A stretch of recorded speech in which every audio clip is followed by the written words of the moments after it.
Hey guys, welcome back to LAB after some time off. Sorry about that, but those of you who have followed me on Instagram will know that I have not had time off on Instagram. So if you are missing my YouTube content, please hit me up on Instagram because I'm producing loads of legal stuff on there in the absence of YouTube videos. So I wanted to do this video today because it's that time of year where a lot of you are going to be about to start your training contracts or go into the second year of your training contract, which is the business end of it. And I know that a lot of you are going to have had things messed up or changed or rearranged because of the present situation. And you might be wondering how that's going to affect your ultimate career. So I wanted to just do a video to shout out to you guys and hopefully alleviate some of those concerns.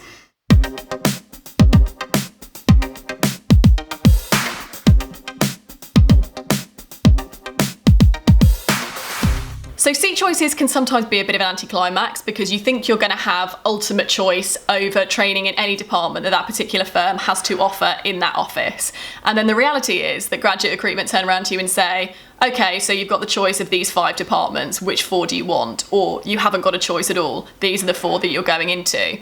And that can be a really deflating experience, especially if none of those were departments that you wanted to go in. But try not to be too disheartened about this because it's not a personal thing against you. What you have to appreciate is that any trainee during the period of training is effectively a loss-making entity. You cost a lot of money to train and to teach, and during those training years, you are not producing that back in profit. Ultimately, you will, because that period of training is training you and producing you into a lean, mean, fee-earning machine. And the whole point is that after that period of training, you will make the firm lots of profit. But during that actual period, you don't. And therefore, it will only be the more profitable departments generally that can accommodate trainees because they can afford to put some assets and resources into a trainee without needing to make the profit back. On the plus side, it means you get to try things that you probably wouldn't have otherwise chosen. For example, I ended up doing a seat in a department which I didn't even know existed until a few weeks before my training contract. I then qualified into it and have been there for 5 years since. So I didn't intend to start out in international serious injury. I genuinely didn't know it even existed until I started in that department, or I was told that was going to be one of the departments that I trained in. So that is testament to the fact that things don't always go to plan, but they can still work out. I think it's really sensible to go into your training contract with an open mind, particularly if you've never worked in a law firm and you've only ever studied academic law, because academic law is so different to practical law, and you may find that the topics that you really enjoyed academically don't actually translate to the ones that you enjoy as much practically, and vice versa. You may find that you enjoy practically those subjects that you actually hated academically. So it's really important to keep an open mind. And so much about the departments that you enjoy are made up of other things as well, like the team environment, like the structure, like the day-to-day work that you do, how much time you get out of the office, etc. So it's not all about the core work that you're doing. That being said, it is sensible to have half an eye on your future when you're thinking about what seats that you want to choose. Fundamentally, you want to pick something that you enjoy, but if you're just going into your training contract, you might not know what that is yet, and that's completely understandable, particularly if you've only ever studied law and never practiced it before. And at the beginning of your training contract, you really don't need to worry too much about where you're ultimately going to qualify. That's the whole point of the training contract, is to allow you to experience different departments and make an informed choice as you go along. So really don't worry if you don't know at this moment where you want to qualify or what you want to do. One piece of advice that I do want to give, which is really important, is choosing seats where you think there will ultimately be an NQ position for you. This is so important, particularly with the market in its current state, not just with the pandemic, but also with the new SQE coming in, which will particularly affect those of you who are qualifying in 2022. There's likely to be significantly more competition for NQ jobs, and you want to give yourself the absolute best chance of securing an NQ job with your firm. That being said, I fully appreciate that it will be extremely difficult to know which departments you are likely to get an NQ position in a year or 2 years' time. Most firms, I imagine, will be playing their cards very close to your chest, and if you ask these questions, they're probably going to say, we just don't know, sorry. So what can you do in that situation? Well, obviously it's difficult in the absence of clarification from your firm, but the best piece of advice I can give you is to stay alert.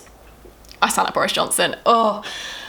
Okay, what I mean by that is to stay in tune with what's going on in the firm. Look at what's happening. Look and see if departments are making a profit, if they're losing money, if people are moving out of those departments, if they're stopping promotions. All of those things might be indications that potentially that department isn't going to be making enough money to take on an NQ in a year or two's time. Keep your eye on the departments that are doing well. Generally the flagship departments, so the areas that the firm is known for practicing, generally speaking, they are a safer bet because they will nearly always be taking on new instructions and therefore expanding their team. However, no one could have predicted the pandemic, and if the firm's flagship departments have been very heavily hit by the pandemic, who knows, they could be restructuring and going in a different direction. All you can do is stay in tune with what is going on in your particular firm and try and make as informed decisions as you can about what departments that you want to do seats in and where you ultimately want to qualify.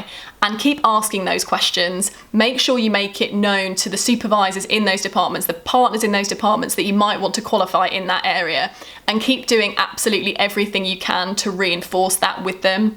Because ultimately, if there is competition for those seats and everybody wants an NQ job in that department, if you've constantly been in that partner's mind, even when you've been working in other departments, then it might just give you the edge over someone else. Of course, do your absolute best in every single seat that you do, because you never know where you might ultimately want to qualify. Even if you really don't enjoy something, do your absolute best to perform well. Another thing to bear in mind is that whilst you want to make an informed decision and you want to do your absolute best to secure an NQ position, all of these things can absolutely change overnight. I know people who ended up qualifying to departments that they hadn't even done a seat in during their training contract. I know people who couldn't secure an NQ job in the particular department they wanted, so they went and worked at another firm in that department for 6 months and then came back as soon as there was a job available. So make informed decisions about your future, but don't panic about it too much, because there are always ways around it. And even if you end up going in a completely different direction to the one that you did when you started, it might not be a bad thing. So to summarise, I'm going to give you 4 key pieces of advice. 1, keep an open mind. Academic law does not equal practical law. You might be surprised.